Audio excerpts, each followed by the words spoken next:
Okay, hi. This topic is about angle modulation transmission.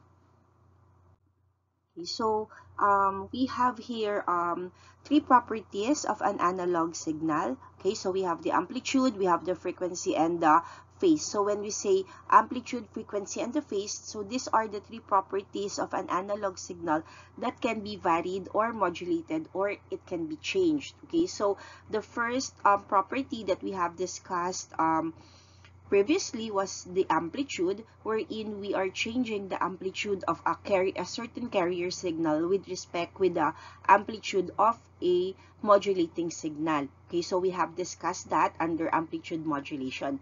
However, there are two more properties that still can be varied or changed. So we're talking about frequency and phase. So when we vary frequency and phase, we are talking about angle modulation.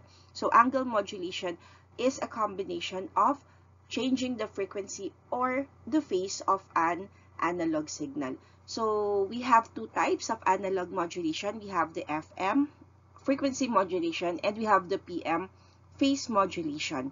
Okay, so this is often referred to as sometimes this is often referred to as simply FM, okay, although there are actual distinctions between the two, so we will be discussing some differences between the two, but in talking about or in discussing angle modulation, it is the frequency modulation is the one that is being more discussed compared with PM, because somewhat discussing FM also tackles about PM at the same time.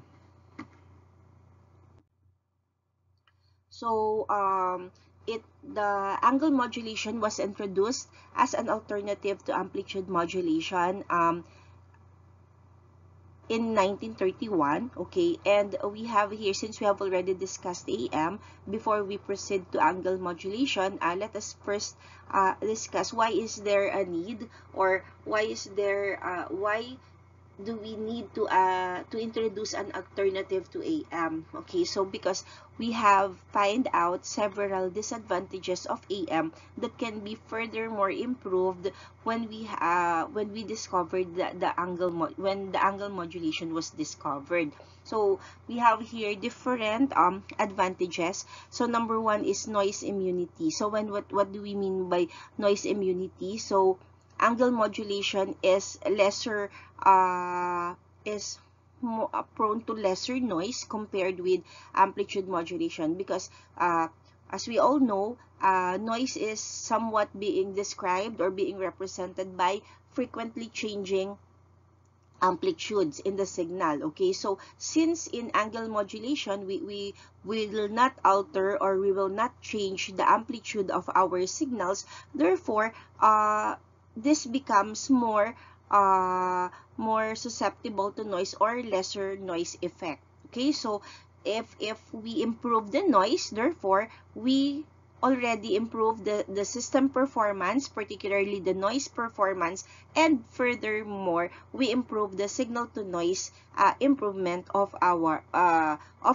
system, or the signal to noise ratio of our system. Okay, so we have also what we call the capture effect. So we will be discussing the capture effect at the latter part of our discussion. And then we have power utilization and efficiency. So it is said to be that angle modulation is more power efficient compared with amplitude modulation. Okay, so when we discussed about amplitude modulation, we found out that it is not very efficient, particularly when we are talking about power, because majority of the power that is being transmitted goes or being allotted to the carrier, wherein the carrier doesn't contain any information, because the information are all located at the sidebands, and sidebands receives just a portion of the power, smaller portion of the power compared with the carrier signal, making it less efficient. Okay, so anyways, at the latter part of our discussion in AM, we have discussed several types of AM, wherein we already improved the power usage of AM, wherein for example we have the reduced carrier, okay, or we remove the carrier of the signal. So those are the different types of AM that we discussed in the latter discussion about amplitude modulation. Okay, but this time we do not need to do that in FM because FM, assess here, already has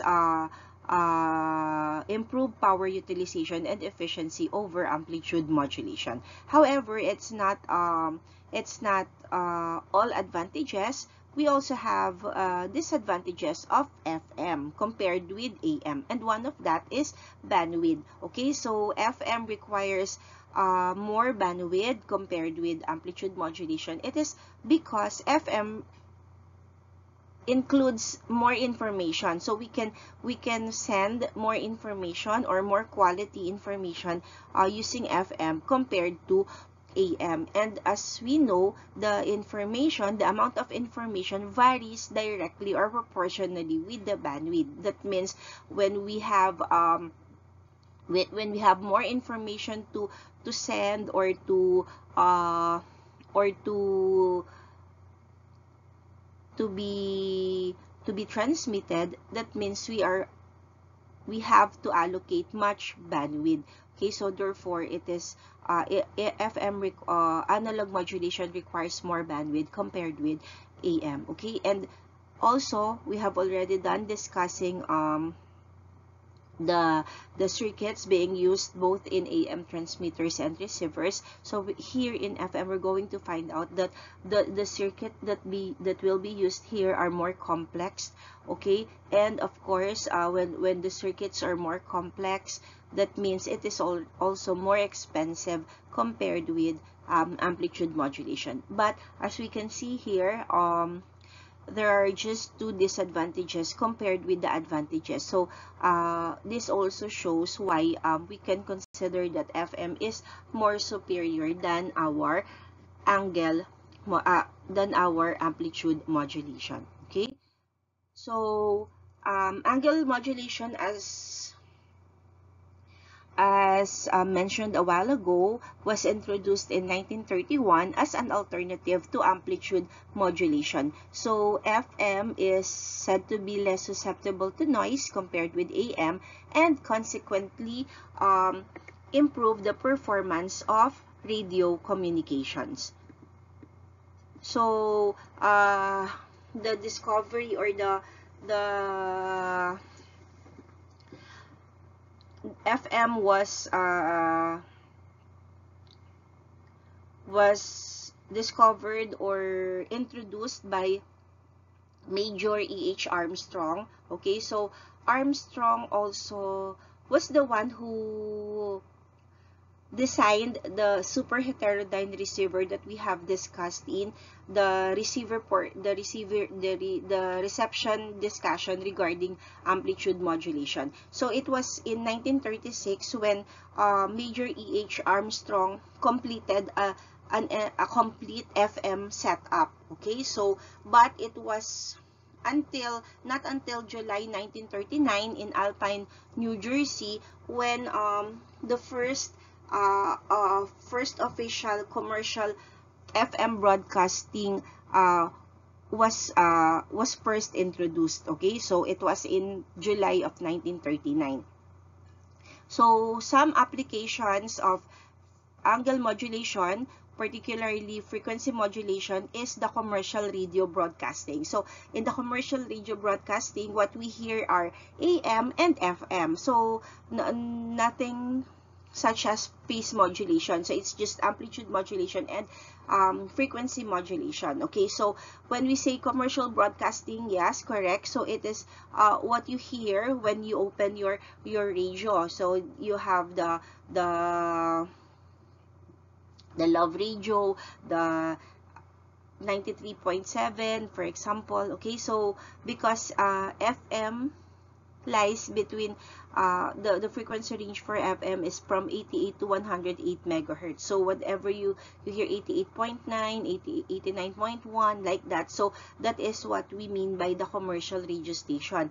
Also, in television, we says that TV broadcasting transmits two types of information. Okay, so we have the sound and the video. Okay, so for the sound, for TV broadcasting, they use frequency modulation. Therefore, one of the application is the television sound transmission. So for the video, they use this special type of AM, the vestigial sideband transmission, or the vestigial sideband AM. Okay, so it is also used for two-way mobile radio, for cellular radio, for microwave and satellite communication system. So these are some of the applications of our analog or angle modulation. Okay, so we have here our angle modulation. So this results whenever the phase angle or theta of a sinusoidal wave is varied with respect to time. So why do we have FM and PM? Okay, so why do we have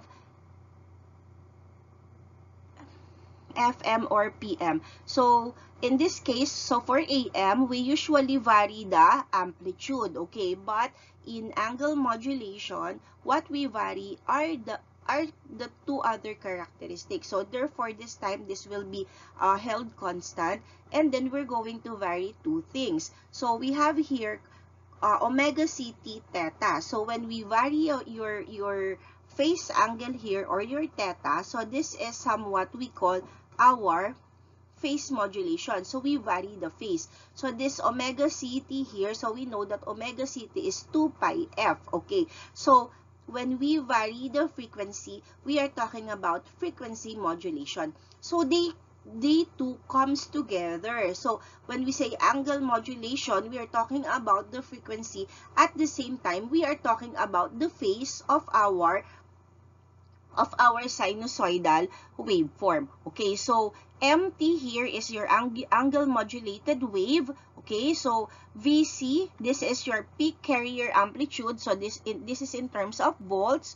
So we have omega C, this is your carrier radian frequency. It can have a unit of radian per second, or if we're just going to vary the frequency, so we can just simply use hertz. Okay, and then theta t, this is the instantaneous phase deviation, and of course this is in terms of radians. Okay, so this is what we call our angle properties. Okay, so we have the frequency and we have the phase.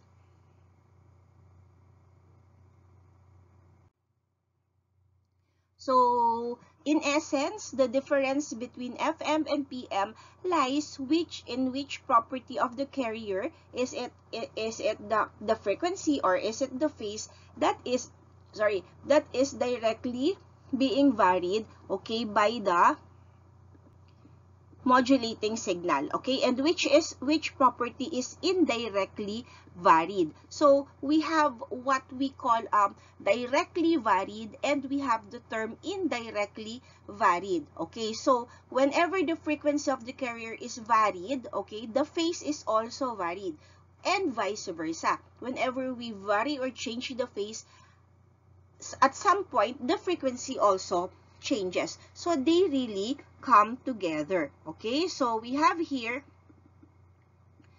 when the frequency of the carrier is being directly varied in accordance with the modulating signal, we results in frequency modulation. Okay, however, if the phase of the carrier is varied directly in accordance with the modulating signal, therefore we have phase modulation. Therefore, either varying one of them somewhat varies indirectly the other. So we have a certain term which is direct FM.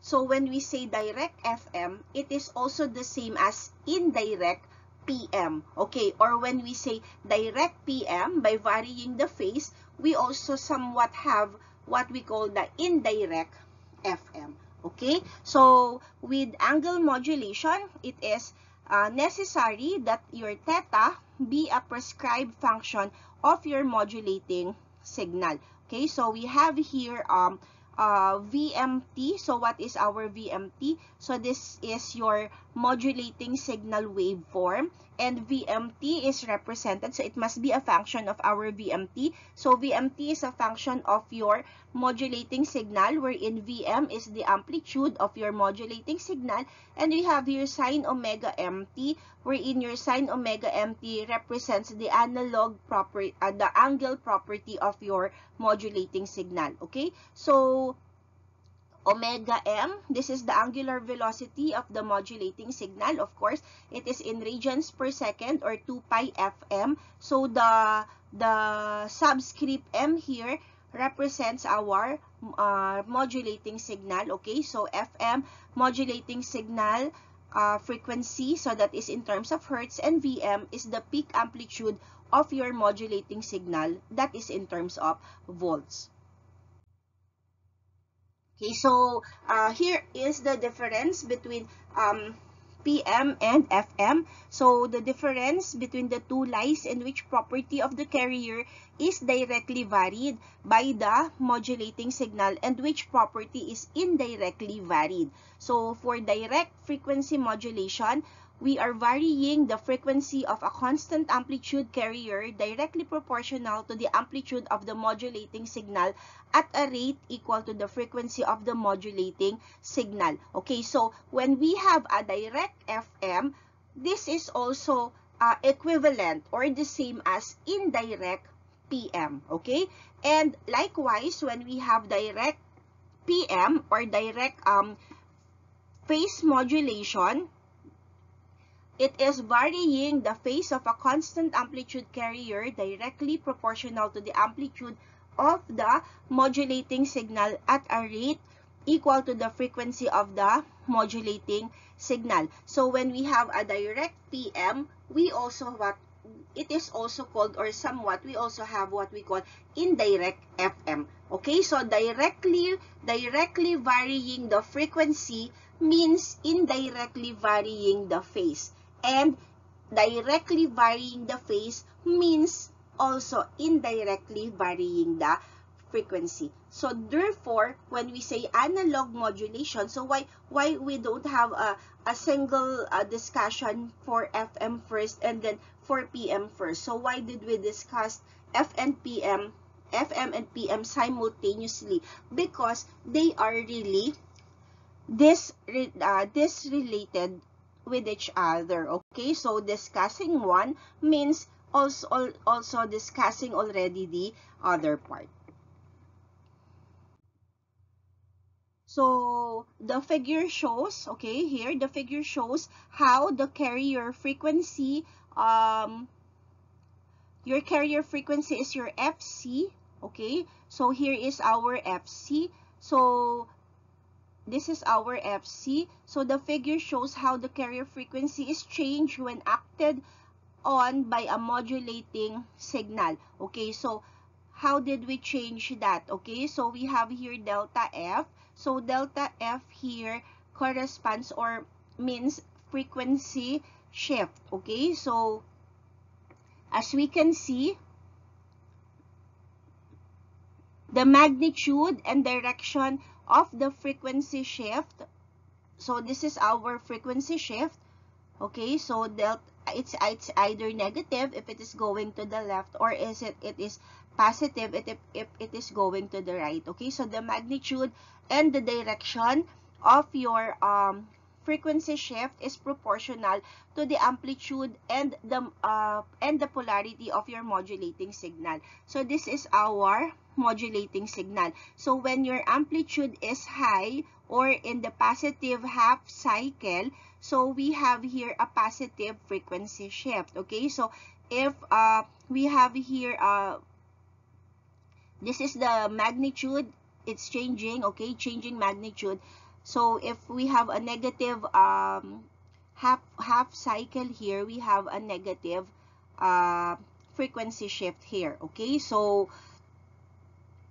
this corresponds to the amplitude and polarity of the modulating signal. So we have here the positive half cycle, and we have here the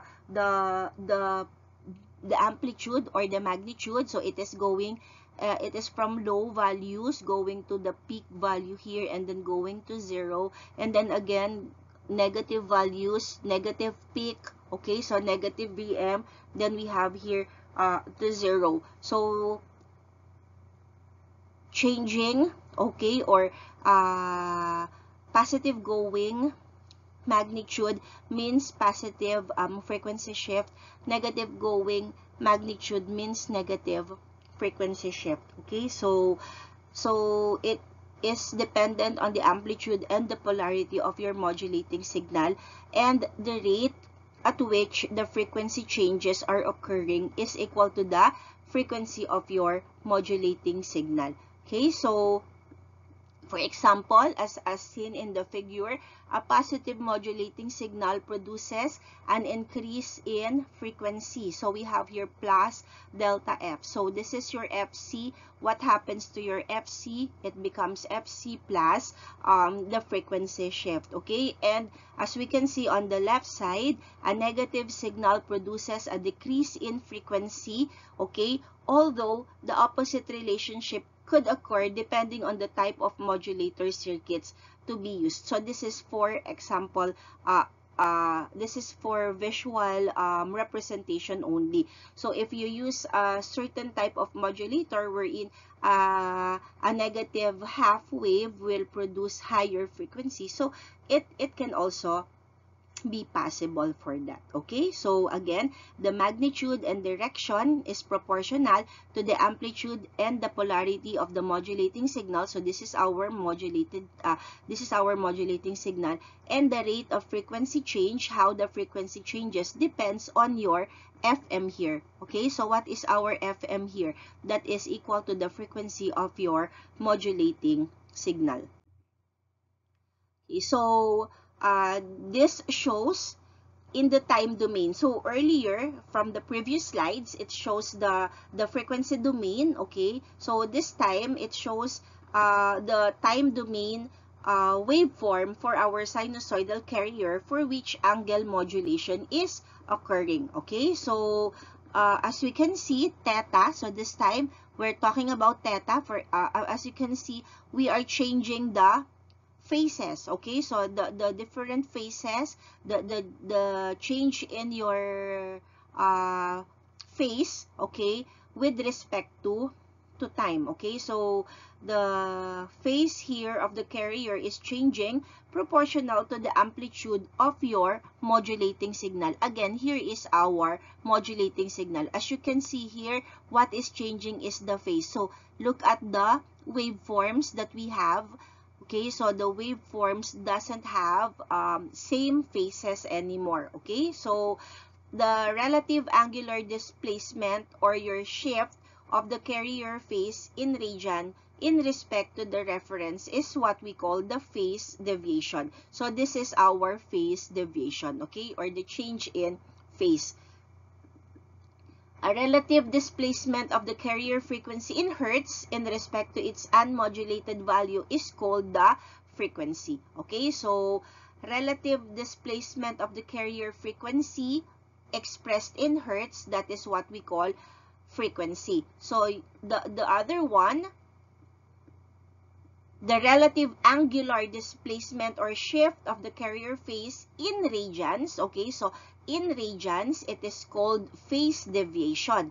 In hertz, it is called frequency deviation. So delta F, that is your frequency deviation, delta theta, that is what you call your phase deviation. Okay, so phase deviation, this is in terms of radians. Delta F, or frequency deviation, this is in terms of hertz. Okay, both your phase deviation and your frequency deviation, both of them, their magnitude is proportional to the amplitude of the modulating signal and the rate at which the changes are occurring, which is equal to the modulating frequency, which is FM. So both your phase deviation and your frequency deviation is being affected by the modulating signal frequency. So this time, the figure shows a sinusoidal waveform in which the frequency is changed, okay, or deviated over a period of time. So as we can see, we have a fat portion. So where is your fat portion? This one. So this is our fat portion, okay? So this corresponds to the peak-to-peak change in the period of the carrier. So that is your delta T, okay? So T minimum. So T minimum responds to F max. So T max corresponds to F min. Okay, so when we say T minimum, so this is your maximum frequency, okay, wherein the waveforms are very, very close with each other, wherein T max corresponds to minimum frequency, wherein the waveform is somewhat far from each other. Okay, so this is your T max. As you can see, the waveforms are closer with this is your T min, so the waveforms are farther. Okay, so minimum frequency, maximum frequency, the waveforms are somewhat closer to each other. So the peak-to-peak frequency deviation is determined by simply measuring the difference between the maximum and the minimum frequencies. Okay, so usually we have a formula, okay, wherein your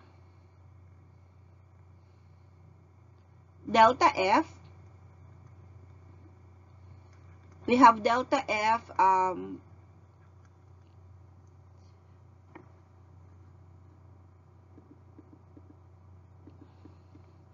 so we have the peak-to-peak frequency deviation. So peak-to-peak frequency deviation is equivalent to 1 all over T min minus 1 all over T max. Okay, so T min is your maximum frequency. The period is inversely proportional with the frequency, while your T max is your minimum frequency. Okay, so this is how we solve for the peak-to-peak frequency deviation. Okay, so as we see them in the time domain function or using an oscilloscope. So we have here angle modulation in the time domain. Okay, so whenever the period of sinusoidal carrier changes, its frequency and phase also change. And if the changes are continuous, the wave is no longer a single frequency. Okay, so the original unmodulated carrier frequency is often called the carrier crest frequency. Okay, so that is your carrier at rest. Okay, it is called carrier crest frequency. So the resultant angle modulated waveforms already comprises of the original unmodulated carrier frequency. So that unmodulated carrier frequency is what we call the carrier crest frequency. So, and an infinite number of pairs of side frequencies displaced on either side of the carrier by an integral multiple of the modulated signal frequency. So this also shows the difference between FM and AM. So in AM, we only have one pair of sidebands. So we have the upper sideband and the lower sideband. So for FM, or for angle modulation, it is not just the original unmodulated carrier frequency or the carrier crest frequency, but an infinite number of pairs of side frequencies. So for AM, it is just like this one. Okay, so we have the upper frequency, we have the upper sideband and the lower sideband. So for FM, somewhat, it is made up of infinite number of side frequencies. So what do we have here? So this is also the reason why angle modulation has a greater bandwidth requirement compared with AM. So imagine what will be the bandwidth. So this will be your bandwidth, the total frequency ranges of the different side pairs that was produced, whereas here we only have this bandwidth here. Okay, so that's one of the difference, or this one shows why FM or analog modulation has a much greater bandwidth requirement compared with the amplitude modulation. Okay, so the difference between FM and PM is more easily understood by defining 4 terms, okay, with reference to the equation on our slide number 5 earlier. Okay, so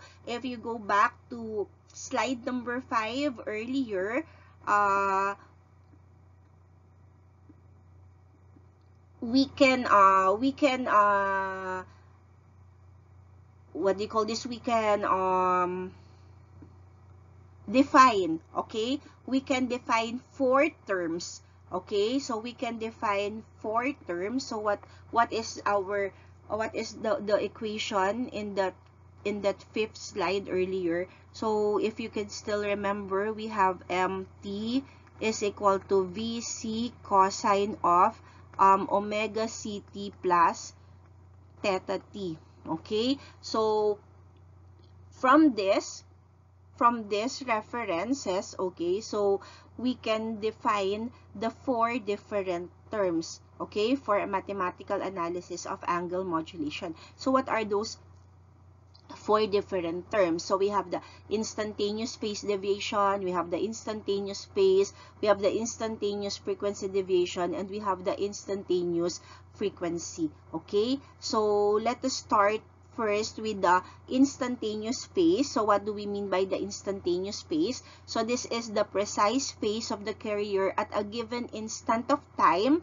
Okay, so the instantaneous phase is given by this one, omega CT plus theta T. Okay, so where omega CT is the carrier reference phase in terms of radians. So we have here 2 pi radians per cycle. Well, however, our FC here is cycles per second. So what happens is our cycles will be cancelled out, and our second here will be cancelled out, leaving us with 2 pi FCT, and our unit is in terms of radian. Okay, so wherein your FC here is for your carrier frequency, that is also in terms of hertz.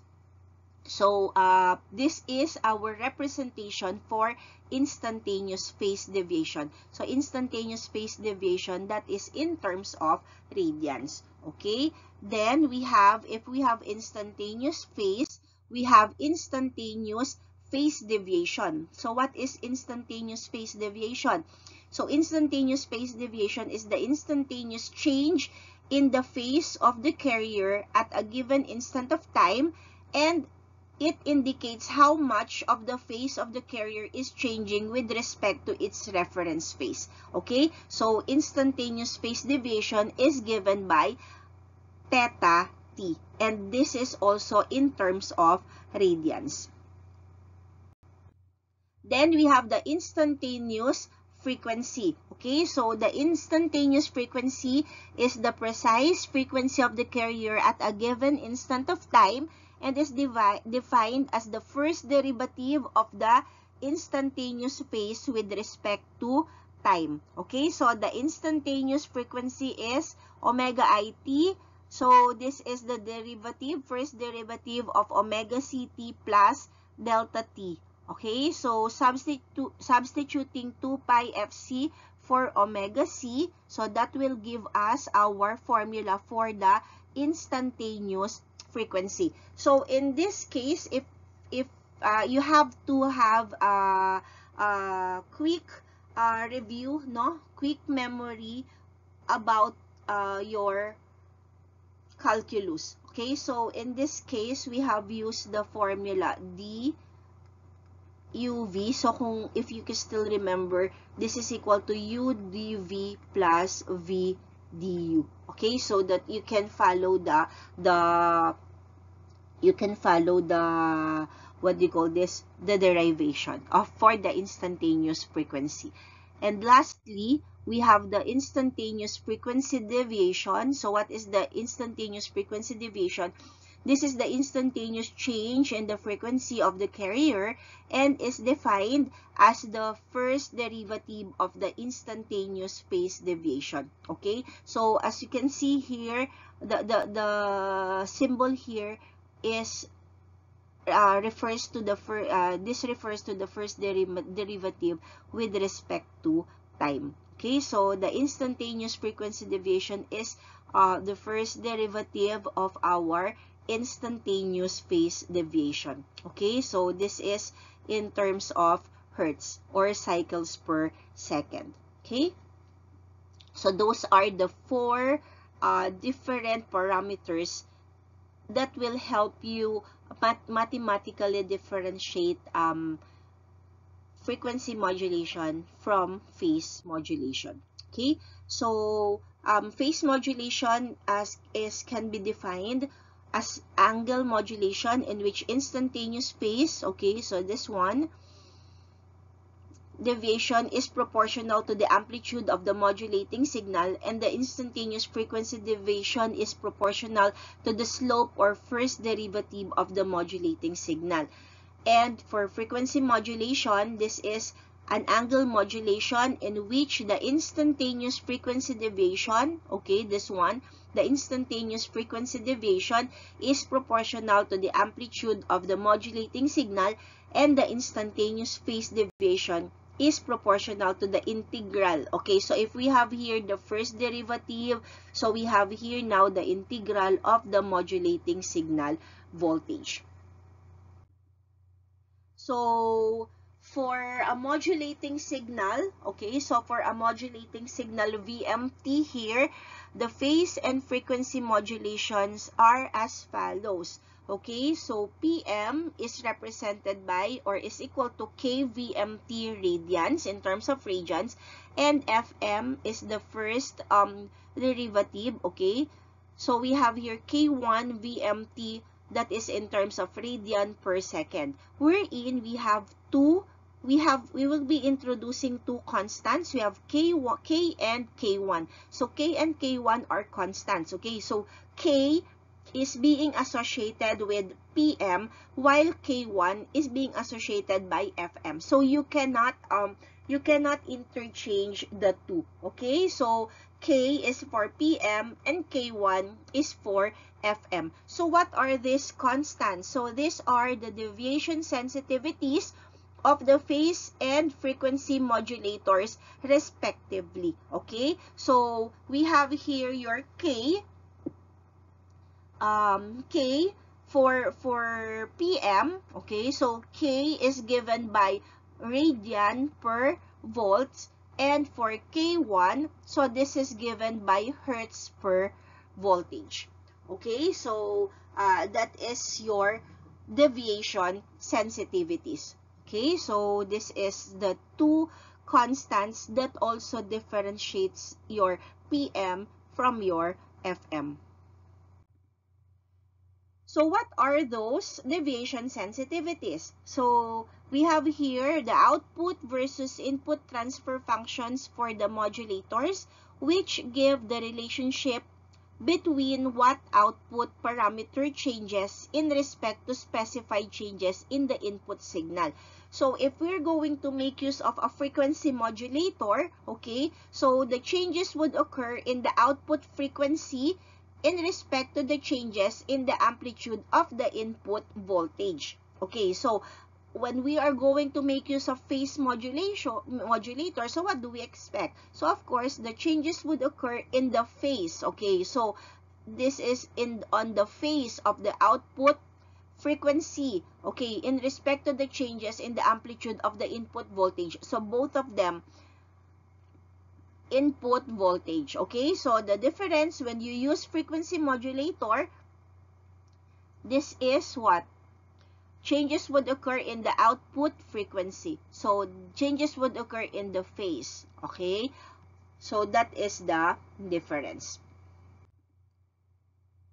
So for deviation sensitivity, so for phase modulator, so this is given by K. So this is radian per voltage. So what do we mean by that? Change in phase divided by change in voltage. So for frequency modulator, so we have here radian per second per volts or radian per volt per second. Okay, so or change in our radian here, omega, divided by change in voltage. Or we can simply make use of hertz per voltage here. Okay, so this is K1 is also expressed in hertz per voltage.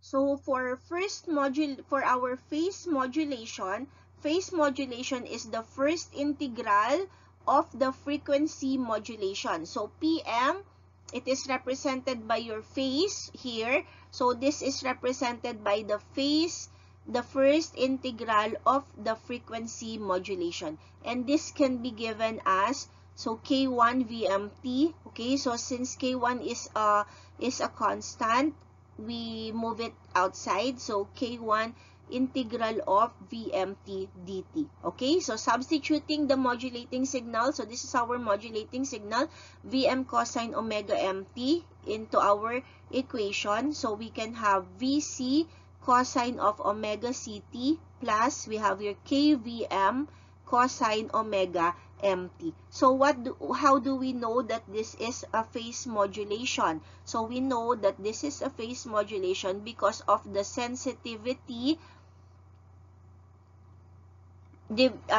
coefficient here, which is our K. Okay, so this is your phase, this is our equation for phase modulation. Okay, so for FM, we have here Vc cosine of omega ct plus, we put the first integral here, so K1. So we have here Vc cosine of omega ct plus K1 Vm all over omega m sine omega mt. Okay, so first integral of cosine is, we have here sine. Okay, so how did we know that this is our formula or equation for FM? So because we have here your deviation sensitivity K1. So every time you can see K1, so that is for FM. And also we have here sine because FM is the first integral of your PM, wherein our equation for PM is cosine. So we get the first integral, we integrate your cosine, and then we have here your sine. Okay, so these are the differences between the equations for FM and our PM. So we have here the summary. Okay, so equations for phase and frequency modulated carriers. Okay, so we have here your phase, our modulating signal, and then we have here your angle modulated waveform. Okay, so if your modulating signal is Vm, okay, so this is sine, so we have here your cosine here. Okay, so angle modulated waveform. And for phase and frequency, if we have here your cosine, and then for frequency we have here your sine wave. Okay, so this is your equations for phase and frequency modulated carriers. Now, this figure, okay, illustrates both frequency and phase modulation of a sinusoidal carrier by a single frequency modulating signal. Okay, so somewhat this is identical except for their time relationship. Okay, so as we can see, this is your frequency modulated wave, and this is your phase modulated waveform. Okay, so how can we recognize an FM and a PM when their waveforms are given? Okay, so this is your unmodulated carrier, and this is your modulating signal. Okay, so let us first define some of the points to be considered. Okay, so we have here the no modulation. So when we have no modulating signal, what happens? We have here your unmodulated carrier or your crest carrier waveform, okay, or what we call the rest frequency. Okay, so we have here your zeros. We have the zero crossing here, so we have the maximum slope. Why maximum slope? Because we are going upward or high, and then we have the zero crossing, and we have the where's the minimum? So we have here the maximum slope upward, we have the minimum slope downward. So these are the zero crossing, these are the zero slope. Okay, so by looking at those different points, we can determine, okay, where is frequency modulated waveform and where is the phase modulated waveform. So how do we analyze? So for FM, the instantaneous frequency is proportional to the modulating signal. So the frequency deviation is at maximum at the positive and negative peaks. Okay, rest at zero crossings. Okay, so as you can see for FM, look at that. So at zero crossing, they are just represented by, so these are your rest. Okay, so if you're going to look at this point, so these are the zero crossing. So at zero crossing points, we have rest frequency. Okay, so at 0 points, zero crossing, we have your rest frequencies here. Okay, we have rest frequencies here. However, the frequency deviation or the change in the frequency is at maximum at the positive peaks. So where are your positive peaks? So for example, in this one, we have here the maximum peak, positive maximum peak. It means what? Lower frequency, okay, and at negative peak we have here maximum frequency. So it depends on what type of FM modulator to be used. It can also be at positive peak, this is your maximum frequency. At negative peak, this is your minimum frequency. But in this example, as you can see, the change in the frequency lies on the maximum and on the minimum points. So in this example, at positive peak, it has the lowest frequency. At negative peak, it has the maximum frequency, and then it changes. But when it crosses the zero crossing point, it becomes what? Rest frequency or the unmodulated carrier. So that is the characteristic for FM. Okay, so how will you know if it is PM? So it is the opposite. Okay, so for PM, the frequency deviation is at maximum at the zero crossing, while at the positive and negative peaks, it is at rest. Okay, so let us find that out. So this is the positive, okay, maximum, so it is at rest here.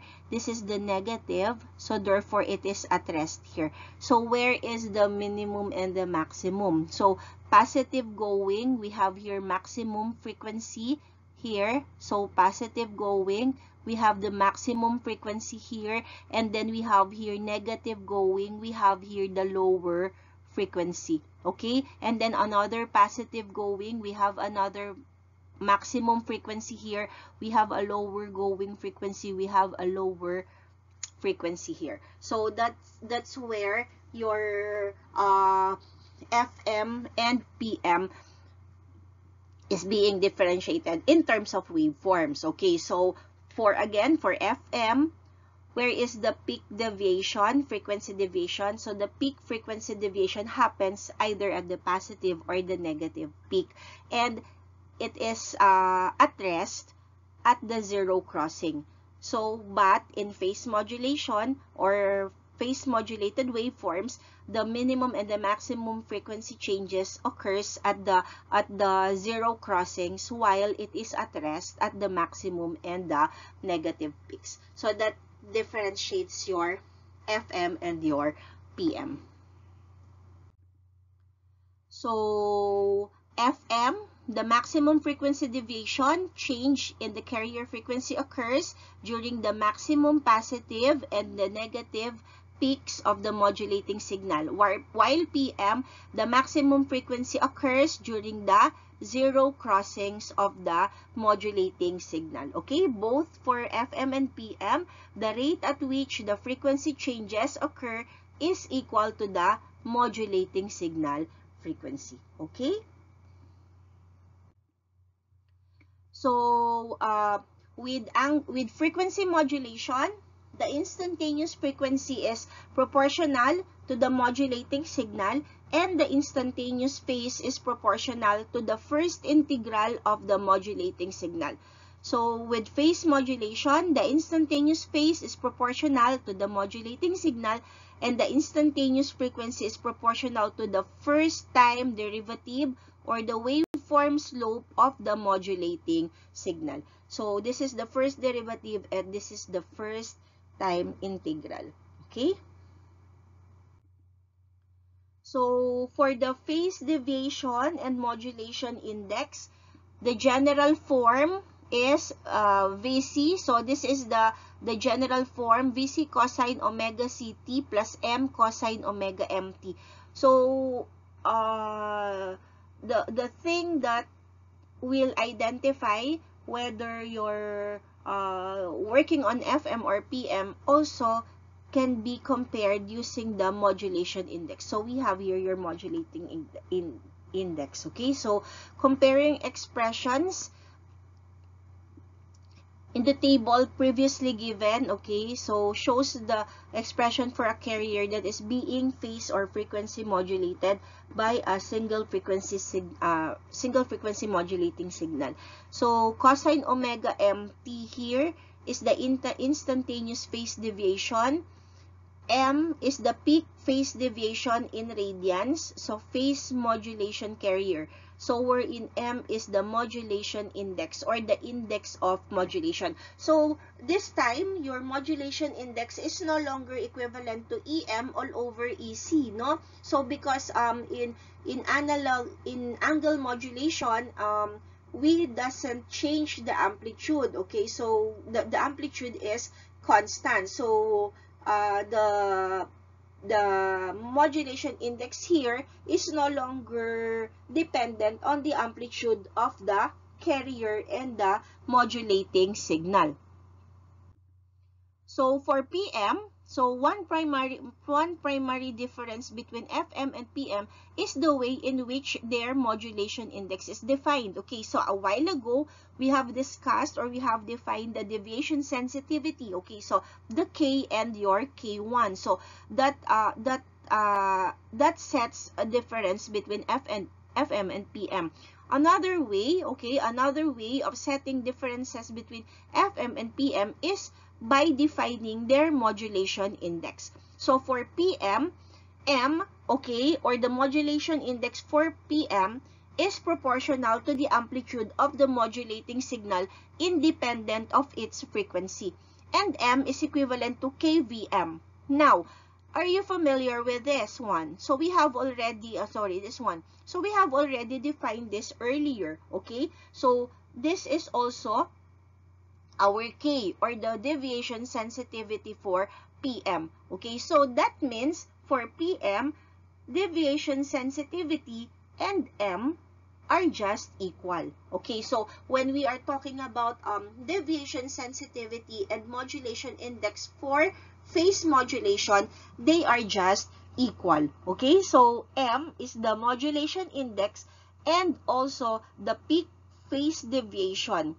Okay, so deviation sensitivity is our K, K multiplied by the VM. So VM is the peak modulating signal amplitude voltage. Okay, so look at this one. We are using K only, no? So this is your K. That means we are talking about PM. Okay. So for given M, K, radians per volts, and VM is in terms of volts, so voltage will be cancelled out. So M is in terms of radians. Okay, and what is the unit for our phase? Okay, so phase is also in terms of radians. So in this case, our modulation index is what? It has a unit. Okay, so last time in AM, it is unitless because it is voltage divided by voltage. It will be cancelled out. So this time, our modulation index has a unit, and it is in terms of radians. Okay, so here are our PM equations. So PM can be represented by KVM. But what is KVM? KVM is your phase deviation. Okay, and what is our phase deviation? Phase deviation can also be represented as your modulating coefficient. So therefore, these three equations here represents your PM equations. Okay, using your phase deviation, using your modulating coefficient, and using your deviation sensitivity. For FM, okay, so the modulating index for the modulation index for FM is directly proportional to the amplitude of the modulating signal and is inversely proportional to the frequency of the modulating signal. So we have here M is equivalent to K1, okay, multiplied by VM, so directly proportional to the amplitude of the modulating signal. So this is your VM, and inversely proportional with the frequency. Okay, so this is unitless. We have here your modulation index. K1 is the deviation sensitivity. So this is given by radian volts per second. Peak modulation signal is volts. So the volts there will be cancelled out. Then our radian frequency is radian per second. So the radian here and your second here will be cancelled out. So therefore, giving us our modulation index unitless when we are talking about FM. Okay, and just like in FM, okay, so the modulation coefficient, just like in AM, the modulation coefficient for FM is unitless, and it is used only to describe the depth of modulation achieved for a modulating signal with a given peak amplitude and radian frequency. Okay, so deviation sensitivity can be expressed in terms of hertz per volts. Okay, so K1 is in terms of hertz per volt, VM is volt, so voltage will be cancelled out, hertz will be cancelled out, so therefore M for FM is unitless. Okay, here radians cancelled out, seconds cancelled out, voltage cancelled out, so this is for in terms of radian per second. So this is in terms of hertz. Okay, so that is your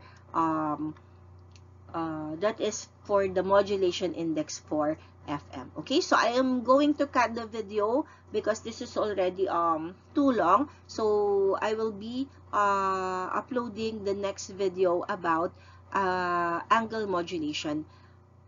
Okay, so after this video. Okay, thank you very much.